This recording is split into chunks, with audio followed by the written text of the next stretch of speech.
Champions League last 16 is in the books, and it looked like we were going to get a fun day at one point. The early game between Newcastle and Barcelona was entertaining as any game so far in the Champions League this year in that first half, and then Barcelona flexed their muscle in the second half and ran away with it. Spurs threatened to make a mighty comeback against Atletico Madrid, weren't able to do it. Liverpool looked like they were going to flounder maybe against Galatasaray before finally flexing their muscle and dismantling them at Anfield. We got some great quarterfinal ties to look forward to. We're going to get into it all. Guys, welcome into the channel, as always. Wow. An uneventful, ultimately, Champions League last 16 battles in the end. I mean, it was kind of everyone we expected to won. It was just kind of the manner of the defeats, and just like looking at it now, what do we think of the Premier League right now? It is just not got the top tier talent to compete at the highest level anymore. I know Arsenal and Liverpool are going through, but they had the easiest ties by far. The three Premier League teams, Chelsea, Newcastle, and Manchester City, played three of the four biggest teams outside of the Premier League, and they were beaten by an aggregate of 21-6. That is a gigantic number, and that is a really concerning number for people that talk up the Premier League and talk about the quality of the Premier League. It's been very evident this year in the Premier League itself that the quality just isn't there, and I think the Champions League has really kind of brought that home to roost. Manchester City, we'll start there. City, they're just in that they're in a lull. They're in a rebuilding period. Like that game last night, like Bernardo Silva, that feels like it could be the end for him. Rodri just isn't quite the same player. He needs more protection than Manchester City have to give him right now. Looks kind of out of place, playing every minute of every game like he used to in the past. Bernardo Silva passed it. And some of the other players are just not up to task. They're just in a rut, and I don't know if they're going to get out of it under Pep Guardiola. I do believe they are going to get out of it. I'm just not sure that Pep is going to be at the helm to oversee it all. They just don't have that same level of world-class talent in their squad anymore. That's just the way it is. Some of the players could become that. Like you look at a Ryan Shirky, certainly has the potential to get to that level. Outside of that, I'm not really too sure. Reinders, nice player. Foden, you've seen what's happened to him. Savinho, I don't really believe in Savinho at all. Semenyo obviously has his quality, but they're just a little bit off, and they're just going into that transition period. And I keep liking this back. It feels so similar to me to the period Manchester United went through after winning the league title in the 2002-2003 season. The few of their older guys are falling away, and they just don't have that enough elite players in their squad to really dominate on all fronts. And City will come out of it because they've still got the money behind them. There still is quality in this squad, and there's still players that are going to develop into serious talents. But for now, they just kind of have to sit on this and just deal with kind of being second best and maybe even worse than that in a lot of situations. But Real Madrid, obviously impressive. They've had a turbulent season. There's obviously was issues. Xabi Alonso, he was fired. Arbeloa comes in. It's not been perfect since he arrived, but 2 games against City, they looked like there was nothing wrong. They just step up in the Champions League. Real Madrid, as always. When I did my Champions League tier list after the last 16 ties were all set, I had them in as a dark horse, and this is why this team just knows how to win in the Champions League, and they're always going to be a threat. Whether they can go and beat Bayern Munich, we'll get into that a little bit further down the way. Chelsea, like, what is there to say there? I again go back to the tier list that I did. I said Chelsea were only there to make up the numbers, and that was proven. They were terrible against PSG. Obviously, that first hour in Paris, they looked fantastic. It looked like they were on course to get a 2-2 draw, maybe even find a way to win that game. And all of a sudden, they just collapsed. Bad mistakes at the back. Obviously, a bit of quality from PSG, and then they go back to Stamford Bridge and they just offer little to nothing.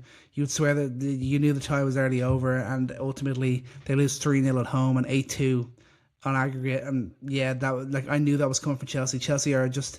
They're just a mess right now. I've always felt this way. It was always likely to happen with all the players that they were signing, they don't know what their best team is, which is always a massive concern. There's still a lot of holes throughout this squad, and yeah, I just don't know what, like, Rossignol. Yeah, I know it's been better under him, but like I really don't know what like sort of genius tactics he's really bringing in. It's no real difference to Michael Carrick. I think he just brought kind of a good atmosphere back within the club, and now we're kind of looking for him to really change things and really show what he's worth. And he's kind of coming up with no answers, having weird reactions like that press conference and everything, just very strange. Chelsea, just yeah, I'm glad that this has happened, because we knew the way Chelsea were going. Obviously, a bad week for them. They're coming out and everyone's calling them cheaters. Obviously, everything that went on with Abramovich and everything like that. And just looking where they are now, it's dark. I don't know if the dark clouds are around Chelsea, but it's really interesting to see where this actually develops into. They were just going around and buying so much elite talent from around the world, and they just still haven't figured it out. I'm really interested to see where the next steps are in this Chelsea project. But for right now, it's pretty ugly there at Stamford Bridge. Obviously, the big surprise, I don't know if I call it a surprise, but the two kind of teams no one really expected to be in the Last-16 that ultimately made it there, played each other, and Sporting Lisbon just able to dismantle Bodo Glimt, unfortunately, at home. 5-0 win on the night to beat them 5-3 on aggregate, so that was obviously an impressive comeback. And then we got to get into tonight's fixtures. Liverpool, eventually they flexed their muscle. They were kind of huffing and puffing. They got that early goal, lovely goal from Szoboszlai. And then Salah takes that dreadful penalty, and just like all the moments in that first half where you're just watching Salah and you're like, my God, this guy has really fallen off a cliff. And don't get me wrong, I still believe that to be true. Just like everything needs an extra touch. The balls just don't fall for him the same way. And just like that effort on goal, just like with no confidence at all. And obviously he stepped up the second half, got a great goal, and that assist for Ekitike, that was a superb ball. So he kept his head down like all great players do, and he found a way to contribute. So that was obviously big, but I think this Galatasaray team are really not up to much at all. You could tell that from the opening minutes. This team does not have a lot of quality in it. There was no way for them to build up from the back and build through midfield and get up to their attacking positions. It was just long balls and hope for the best. Very little quality within that team, and the amount of times, like, I don't know if they weren't willing to accept who they are, like them trying to play out from the back when they really clearly were not good enough to do it. Like Liverpool aren't back. This Galatasaray team is just really, really bad, and Liverpool finally took advantage of that. They're through to the next round, but they're going to play PSG, and if PSG are in any sort of form like they were against Chelsea, I don't see Liverpool coming out on top, and I think they'll go out in the next round, and that's just a fact. But well done to them tonight.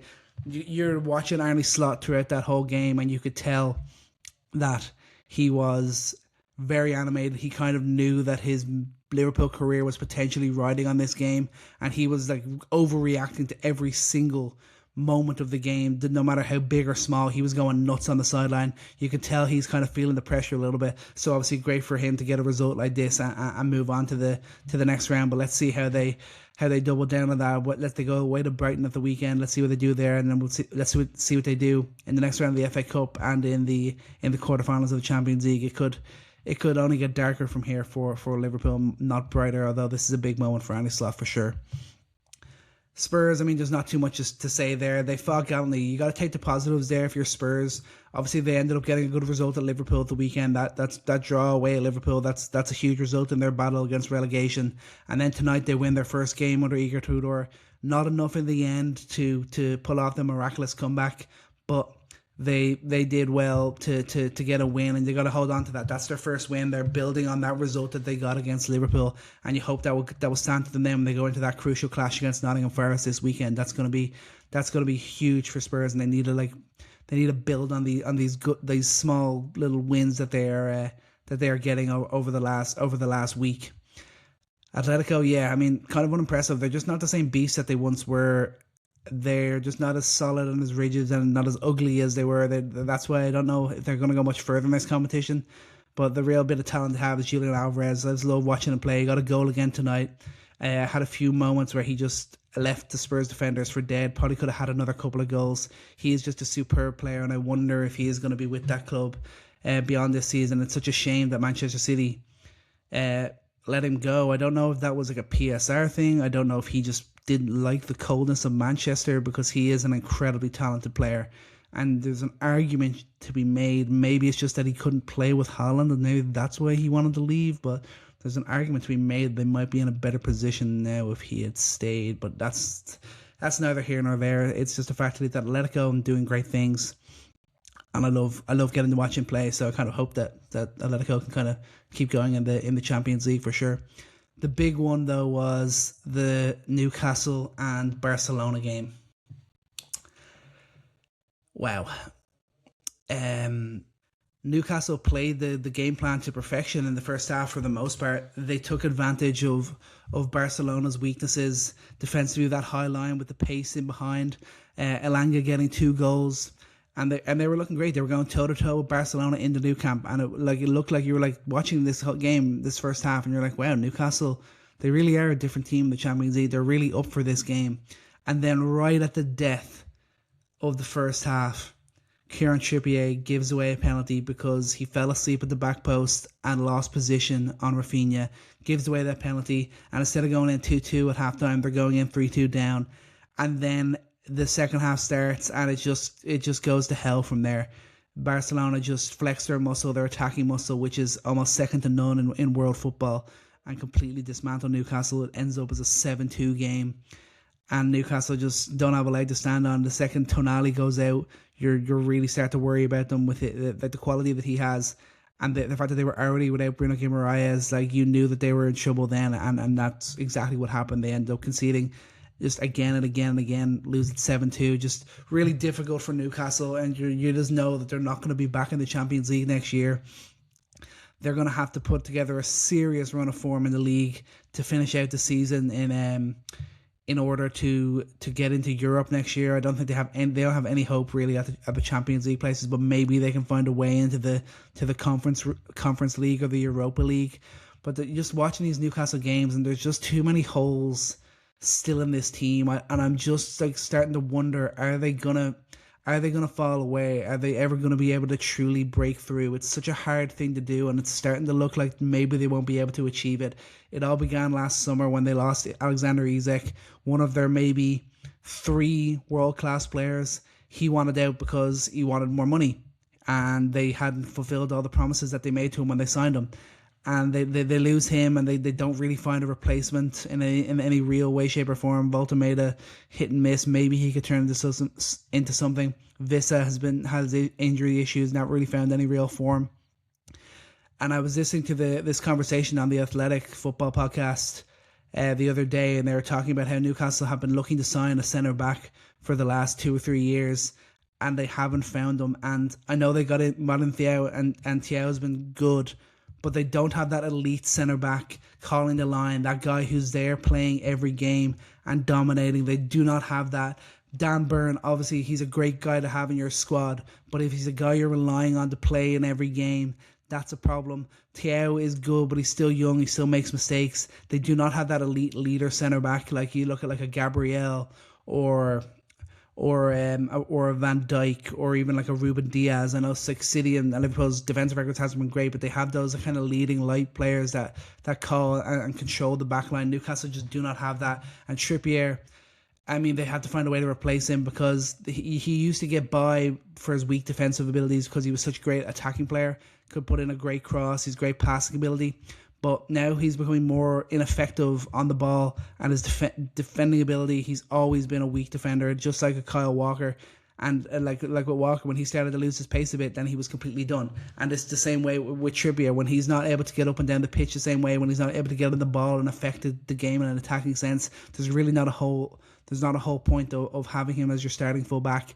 And of course, we talked about their midfield.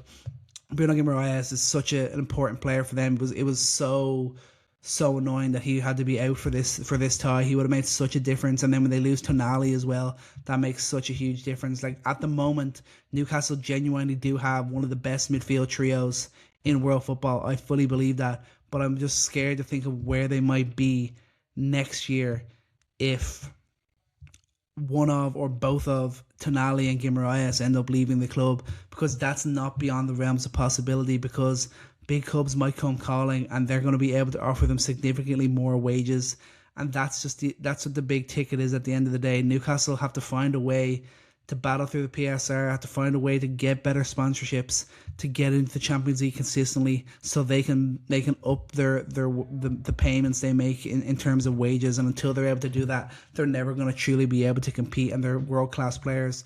If they're able to keep on finding them, are going to keep on walking out the door, and that's really disappointing. I hope Newcastle can find a way, but this is a bit of an eye opener for them and their future.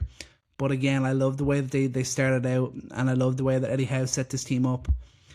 It was just, I know I talked about kind of the deeper issues there, but the real killers were conceding that penalty with the last kick of the game at St James's Park to go from a 1-0 win into a 1-1 draw, leaves you with that sour taste in your mouth for a week. And then again tonight, on the stroke of halftime, giving away a penalty instead of going in level, they're going in a goal down, and you have that sour taste in your mouth again. I think they were the really two key moments of this tie that led to the game getting away from Newcastle. But Barcelona, obviously incredible attacking, like Lamine Yamal. He's just superb. There was a few moments, I know he actually was at fault for one of the goals, but there's a few moments you just watching him and you're just like, this guy is just doing amazing things. Like, no one can touch this guy. And there's been moments where I've kind of been like, is he really that good? Like, I feel like we're just kind of overhyping him because he's so young, but I don't think that anymore. The last few games I've been watching him, he has been truly superb, and his dribbling ability, his ability to just completely leave defenders for dead. He really is an unbelievable talent, and I'm so excited to watch him in the Champions League for the rest of the year, and then going into the World Cup this summer. Just a superb player. It's going to be interesting to see how he gets on over the rest of the season, how Barcelona get on over the rest of the season, because it's going to be an interesting quarterfinals. There's some serious ties in there. Obviously, Arsenal, you feel like they've got the easy pass. I know we didn't really talk about their Last-16 game. There wasn't really much to say. Obviously, they found a way to get a draw, and Leverkusen, they were dominant then in the home tie. An unbelievable goal by Eze. That was a superb strike, showing his quality, which is obviously great to see him getting his moment in that Arsenal shirt in the Champions League. And then Rice with another great strike as well. 2 great goals. And they were completely comfortable throughout that. And I feel like it'll be another easy run through Sporting in the next round as well. To be honest, I really don't see Arsenal facing too much trouble. And then we have the bigger ties. We have Barcelona against Atletico, and obviously they had that crazy tie in the Copa del Rey where Atletico just about came out on top. They won the 4-0, then lost 3-0, and hopefully we'll get another battle like that. But I just think Barca have that attacking power against Atletico, and Atletico are just no longer. If Atletico were still prime Atletico under Simeone, with Godin and Koke in his prime and the likes of those guys, I would almost back them to get the job done against Barca, because they could just make it so ugly and they'd be so tough to break down, and they take advantage of Barcelona's weak defense and their high line. But the way they are now, I just think the attacking ability of Barcelona will be too much for Atletico to handle, and I think Barcelona will come out on top in that tie. Then the next one, Bayern Munich, again, didn't have to say too much about their Last-16 tie against Atlanta. 10-2 on aggregate over the 2 games. Dominated both the away and home tie. Bayern Munich, pretty irresistible. Their attack is the only one in world football that is better than Barca's, in my opinion. And I just think they're going to be able to overpower Madrid. I don't think they're going to get the opportunities. I don't think Madrid are going to get the opportunities that they did against Manchester City.